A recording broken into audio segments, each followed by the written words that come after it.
Лав Николаевич Толстој. Раскази. Баба и внука. Една баба имала внука. Внуката била малечка и само спиела.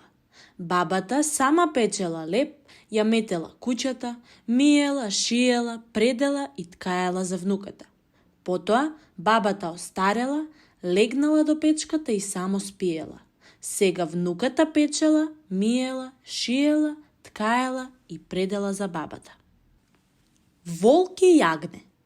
Забележал волкот јагне како пие вода на реката, па бидејќи му се јадело кревко јагнешко мевце, му рекол: "Што ми ја матиш водата и не ми даваш да пијам?" Кутрото јагне му рекло: "Како можам да ти ја матам водата, волку, кога ти си погоре, а јас сум подолу?" Волкот пак му рекол: "А зошто лани му се смееше на татко ми?" Јагнето рекло: "Ама јас лани уште не сум било родено, волку." Се разлутил волкот: "Ти се правиш поумно од сите, јас сум гладен и морам да те изедам." Верверица и волк.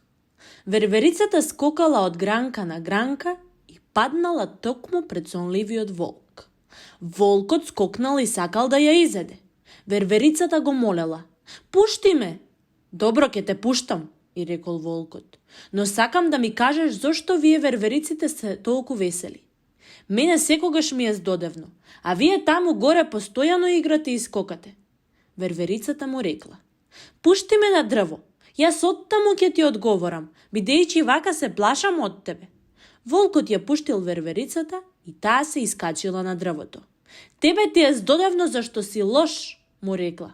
"Ние сме весели зашто сме добри и никому лошо не правиме." Волк и штрк.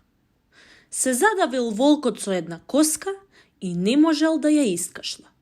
Тогаш го викнал штркот и му рекол: "Мил штрку, ти имаш дол клун, извади ми ја коската од грлото, па јас ке те наградам."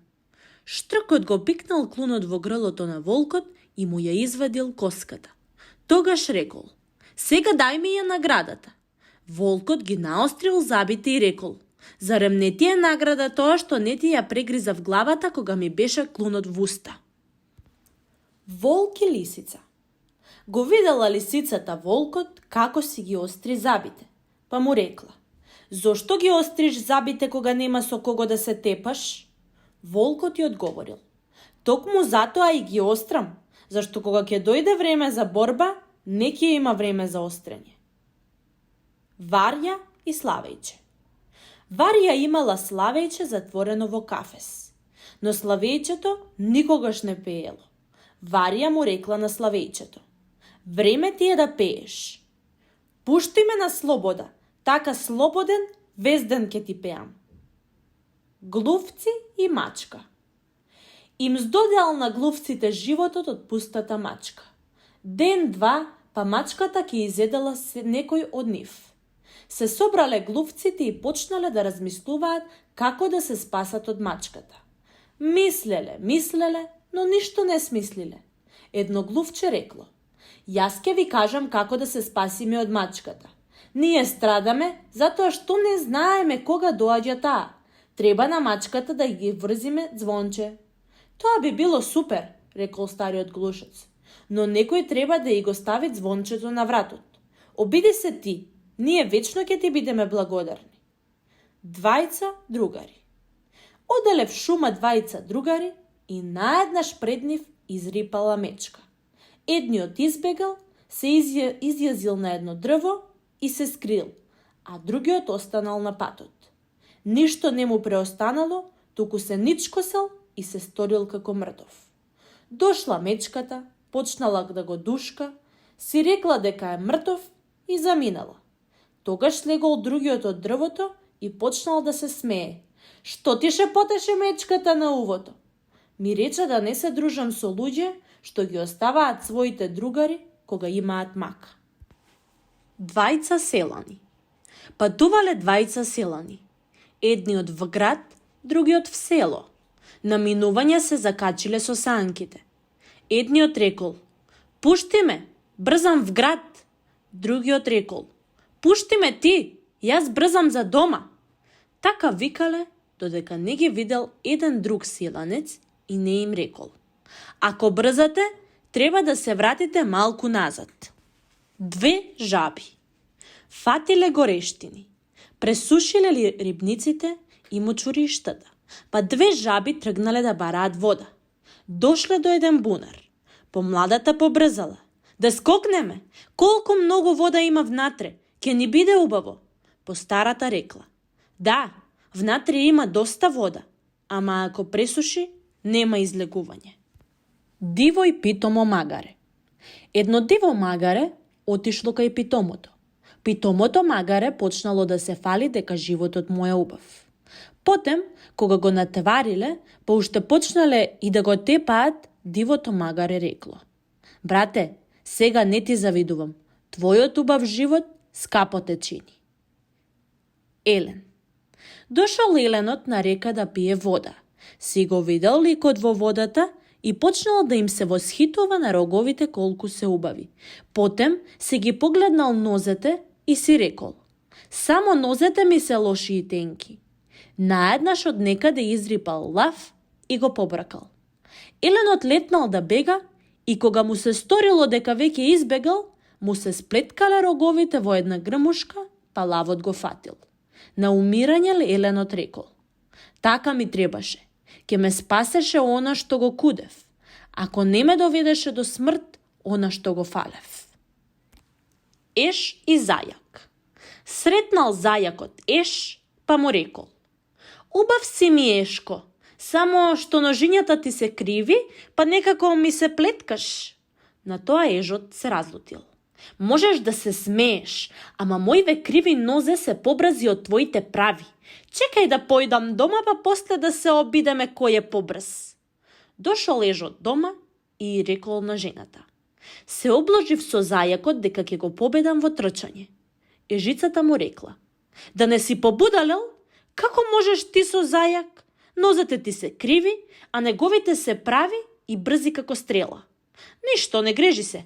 Нозете нему му се брзи, ама мене ми е брз умот. Туку слушај што ќе направиме. Пристигнале на нивата. Ежот и рекол на ежицата: скри се во браздата, а зајакот и јас ќе тргнеме од другата страна. Штом тој ќе потрча, јас ќе се вратам назад и ти излези пред него и речи му дека одамна го чекаш. Тој нема да те препознае, ќе помисли дека сум јас. Така и направиле. И втор пат, и трет пат се тркале, а ежот секогаш пристигнувал прв. Трчал така зајакот, трчал цел ден, додека не папсал и не си легнал. Жерав и паун. Се спречкале жеравот и паунот, кој од нив е поубав. Паунот рекол: јас сум најубав меѓу птиците. Опашката ми се прелева во разни бои, а ти си сив и грд. Жеравот му одговорил: вистина е тоа, но затоа јас летам во облаци, а ти одиш по буништата. Желка и орел. Го молела желката орелот да ја научи да лета. Орелот ја одвраќал, но таа не попуштала. Тогаш ја зграпчил со ноктите, ја кренал високо и ја пуштил. Паднала желката и се раскостила. Комарец и лав. Долетал комарецот кај лавот и му рекол: мислиш ли дека си посилен од мене? Да знаеш дека се лажеш. Во што ти е силата? Во тоа ли што гребеш со ноктите и касаш со забите? Така и жените со мажите се тепаат. Јас сум посилен од тебе. Ако не веруваш, ајде да се обидеме. Го рекол тоа комарецот и почнал да се врти околу лавот, да брмчи и да го каса по муцката. А лавот почнал да се удира со шепите по лицето и да се гребе со канџите. Си искрварил по лицето и папсал. Комарецот збрмчал од радост и одлетал. Но помалку се сплеткал во една пајакова мрежа и пајакот почнал да го јаде. Тогаш комарецот рекол: ех, што ти е животот, го победив лавот, најсилниот звер, а еве ќе загинам од еден пајак. Лисица и грозје. Видела лисицата зрело грозје, како виси и почнала да се мисли како да го изеде. Се обидувала секако, но не успеала. За утеха си рекла: уште е зелено и кисело. Лав, магаре и лисица. Тргнале на лов, лавот, магарето и лисицата. Наловиле голем улов, па лавот му наредил на магарето да го подели. Го поделило магарето на 3 рамни делови, па рекло секој да си го земе својот дел. Се разлутил лавот, го изел магарето, па и заповедал на лисицата сега таа да го подели пленот. Го собрала лисицата сето на еден куп, а за себе оставила едно мало делче. Ја погледнал лавот и рекол: умна си ти, лисицо, кој те научи така мудро да делиш? Лисицата му одговорила: животот. Лав и лисица. Остарел лавот и не можел да лови. Решил да живее од итрина. Се завлекал в пештера, легнал и се приправил дека е болен. Почнале зверките да му доаѓаат во посета, а тој една по една ги фаќал и ги јадал. Се досетила лисицата што е. Застанала пред неговата скривница, па извикала: како ти е? Како се чувствуваш? Лавот одговорил: лошо, ама ти зошто не влезеш? Лисицата му рекла: не влегувам, зашто гледам многу траги водат кон твоето дувло, но ниту една не води надвор.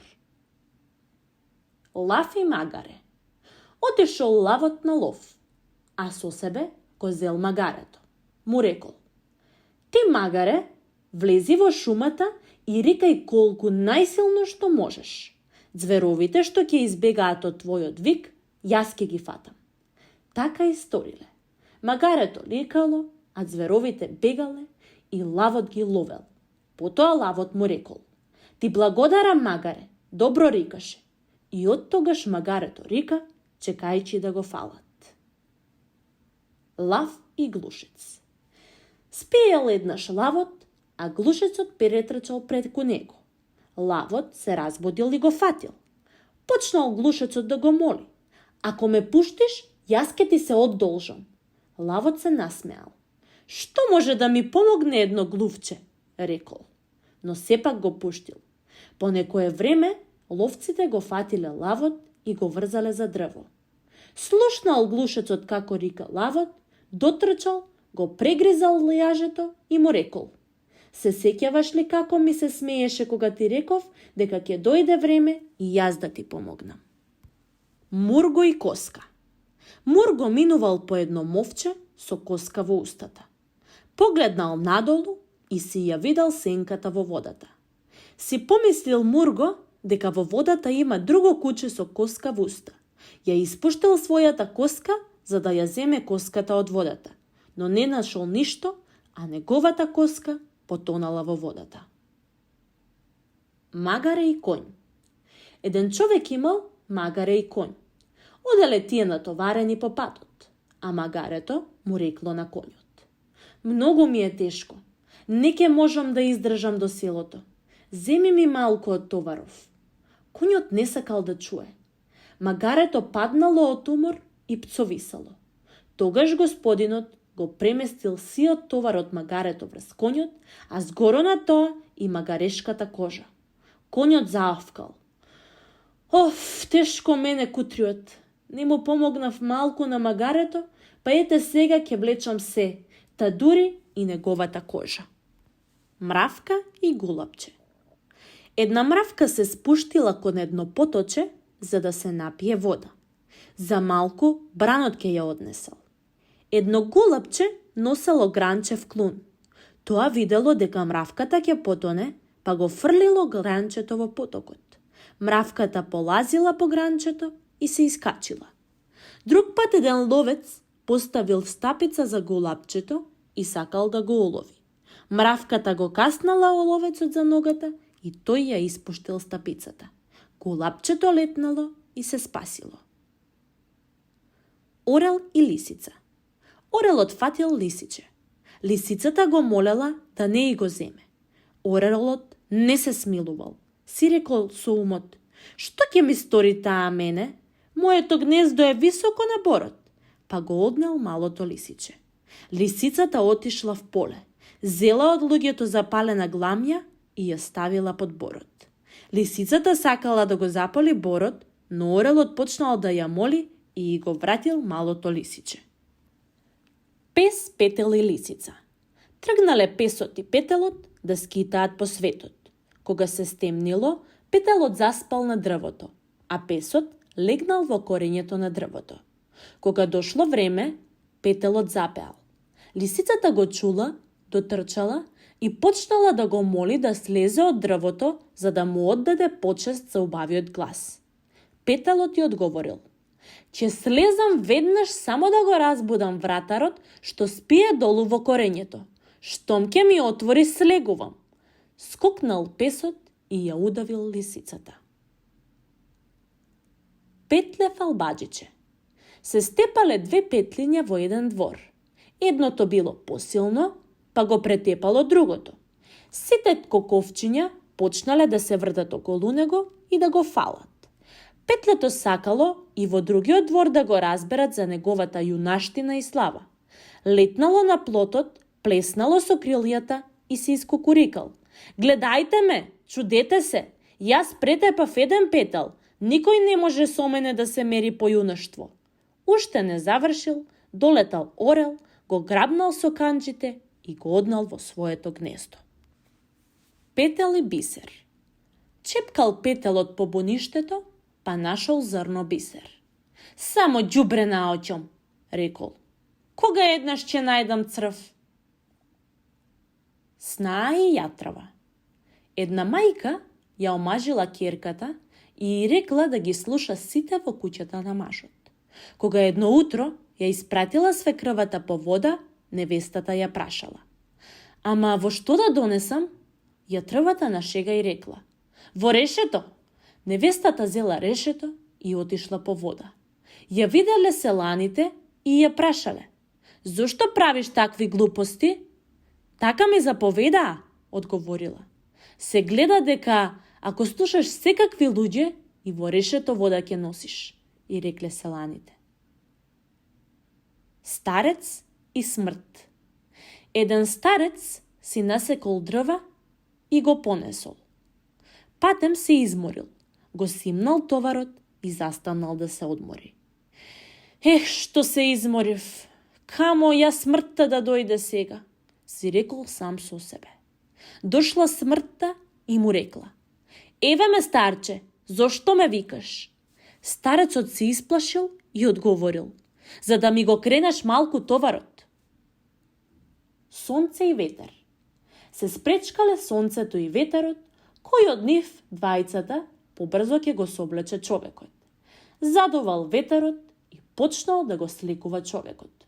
Му ја тргнал капата и облеката, но човекот не се предавал.